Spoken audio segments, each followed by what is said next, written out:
नमस्कार मंडळी, शुभ सकाळ. तर सकाळची कामं आवरली, स्वयंपाक चालला इथं.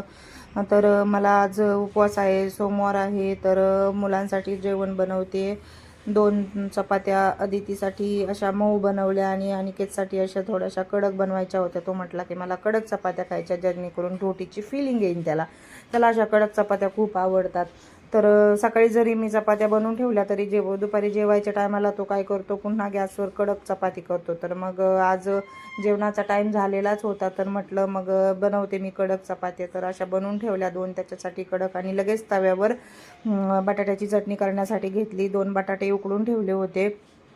तर तव्यावर तेल टाकलं, जिरे मोहरी कांदा टाकला, छान परतू दिला. आणि अशी तव्यावरची चटणी ना खूप छान लागते. कांदा थोडासा असा लालसर होऊन द्यायचा, त्याच्यामध्ये मीठ टाकलं म्हणजे तो लवकर लाल होईल.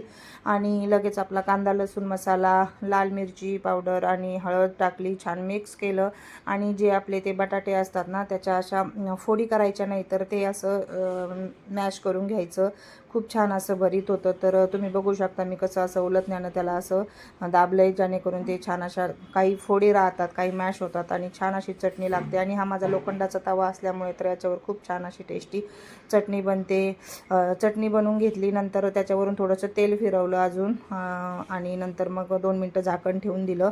तर लगेच एकीकडे मी भात पण लावला कुकरमध्ये, कारण दोघांसाठीच लावायचा होता. तर मग थोडासाच भात लावला आणि एक साईडला वरणाची फोडणी दिली. मला उपवास होता, तर मला शेंगदाण्याची पिठलं बनायचं होतं, आमटी पिठलं काही पण म्हणू शकता तुम्ही. तर शेंगदाणे भाजून वाटून घेतले, त्याच्यात 2 मिरची टाकली, बिना तेल तूप काही न टाकता फक्त त्याला उकळी मारून घेतली. आणि नंतर देवाला नैवेद्य ठेवला म्हणजे फराळाचा. नंतर मुलंही जेवली आणि मीही फराळ केलं.